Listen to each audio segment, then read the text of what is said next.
Hey Cinemaniacs, welcome to your movie fix on Letterboxd for November 2024. I'm Cinematic Joshua. Welcome to part 2. Be sure to watch the other ones in the series and comment what you thought about them. On to Dracula Dead and Loving It. Now, I've seen this twice now. I remember liking it okay or kind of having an opinion of it, but since then I've probably watched several other Mel Brooks movies. And for the majority of his movies, I don't like his kind of comedy. I feel it very broad, very winky, I find it really boring. I thought it was going to be more of a spoof on like vampire movies and Dracula. And I don't know if that qualifies as a spoof. I hated it. If she dies, a victim of this unspeakable creature, she will become one herself. What? Office Uprising, I thought was a nice, enjoyable surprise. Pretty good young cast. It's a workplace horror comedy, similar to other ones you've seen before, like Mayhem. Last opportunity to show some collaboration, Mr. Gantz! Another horror movie I kind of wanted more from, even though I gave it 4 stars, rated excellent. You Might Be the Killer has a good premise. I think it kind of bungles it by having a non-linear storyline. If it's overly complicated and detracts from the enjoyment, then don't do it. It's funny enough. The kills are pretty good. It's got a decent mystery and mythology. I just think it kind of blows its load early with the reveal.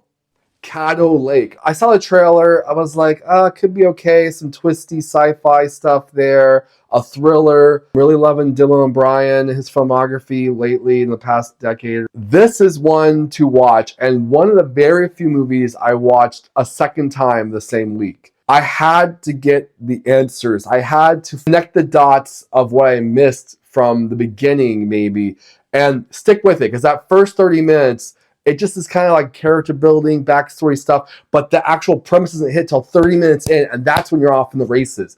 And you're like, whoa, that's a really cool concept. I like that time travel sci-fi aspect of it. Sting is a movie I missed in theaters for multiple reasons. I finally got to watch it, and it sucked. This is one of the worst horror comedies I've ever seen. It's not funny. It's a creature feature with a bigger spider. It's incredibly derivative of Alien and movies like that. And the only comedy comes from Jermaine Fowler, who I like as a funny actor, but he's in a completely different movie than everybody else. And he's doing his improv. What you talking about? Oh, there's a monster. Where I go? Why didn't you get a fucking dog? Oh, I'm getting the fuck out of here. Oh. Oh, God! Hey, old lady! Get your ass down here! Oh, gosh. It's so cringy and bad. It's not even funny. And then there's some like, over-dramatic family stuff. It's not good. Stay away. Rated lame. The Penguin. One of the best TV shows of all year, if not the best new TV show of 2024. Definitely one of the best gangster TV shows ever made, up there with The Sopranos. It's only one season and may stay that way, but the performances are so good. Obviously, Colin Farrell as the Penguin, as Oz. You can't even tell it's him, really. And then Kristen Milioti as Sophia Falcone, one of the best new characters in all of Gotham. It's just mesmerizing to watch the performances and what kind of bad deeds these characters do and try to get away with it. And it really finally dives deep into who the Penguin is as a scavenger, as a survivor, as an opportunist. And I never got that from any other Batman movies or TV shows I've watched. I'm gonna tear down the empire from the inside out. Whoever controls the drug business controls the streets. He's always been the top kingpin, but here he's an underdog. And that story is riveting. Azrael, another dialogue-free movie that just doesn't deliver. It has some good ideas, this post-apocalyptic, post-rapture world, but we're not given enough intel about what's really going on a regional way or a widespread way. It's just okay. Got some decent sequences there. Reach! Someone took Nick. On to Red One, a movie that's getting an unbelievable amount of hate. Look, it's over budget, it's too long. And giving, yes, The Rock $50 million for any movie is a sin in itself. forget that part of it. Is it enjoyable enough to watch once? Sure. Is it better for kids than adults? Yes. Is it entertaining in a silly way, but not as funny as it should be? Yes, absolutely. But still, an interesting world, this agency of mythology that tracks not just Santa Claus, but other mythological supernatural creatures that I would love to see more about. And they're treating it as Santa Claus is real and known by the government. It's got some decent actors there as sidelines. J.K. Simmons, unfortunately, as Santa Claus too long. Doesn't show enough of Chris Evans' skills as an opportunist black market dealer. All the creatures are buff, snowmen or Krampuses or monsters or what have you. And I wanted more of them. The CGI is good of all the creatures and stuff. And I thought the villain was cool. Stop motion, another sin there. I wanted to like this movie. I love stop motion animation. I love horror movies that have a different premise than normal. And this one has that, but it kind of devolved into one of these protagonist kind of goes crazy and you're not sure why. And I really only like the stop motion sequences, and there are a few of those, but generally very boring and dull. I don't think the madness was portrayed efficiently. Piece by Piece, a unique documentary because it's done in the style of Lego animation. It still has some S words, which I think you could get away with PG. And I think the target audience is a bit wobbly because, Pharrell Williams is more for young adults, 30s, something like that, not for kids. So it's a kind of a strange thing, but still enjoyable, and learn more about Pharrell and his eclectic musicality. Music was just coming out of me. I need to show the world what I can do. Juror number 2 actually might be Clint Eastwood's final film. And I love legal thrillers like this, kind of a throwback to the 90s. I'm fine with it anytime. Just give me a compelling case, though. And that's the problem here. The case is full of holes and full of circumstantial evidence. And yet, some of these jurors are just so sure about it.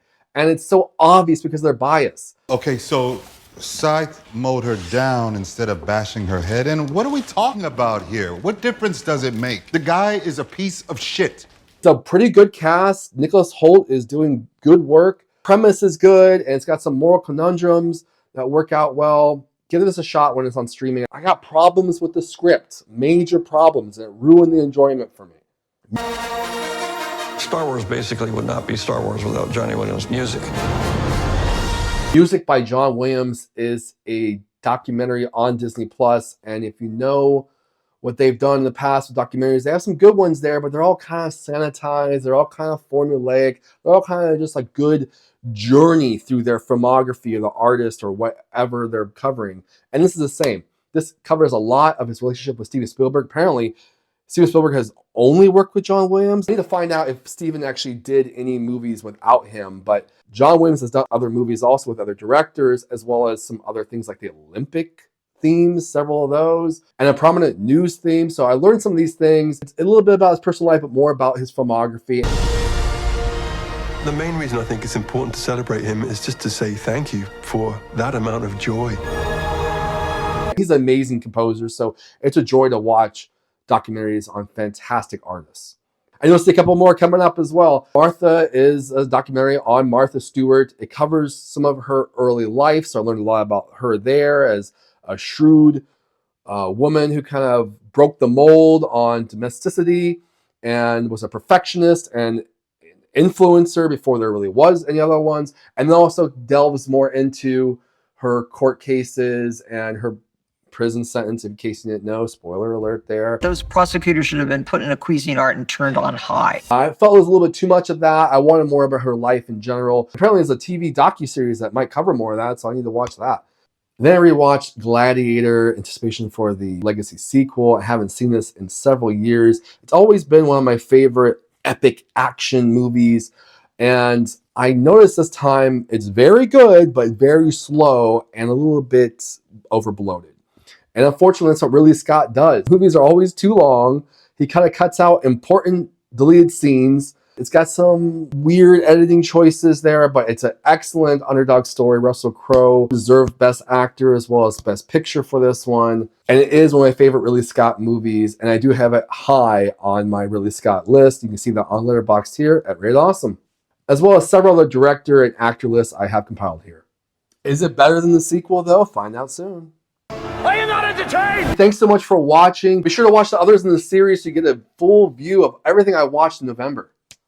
Tell me what you thought about them. Comment below, repost, like, share. I really appreciate that. Now go forth and be awesome.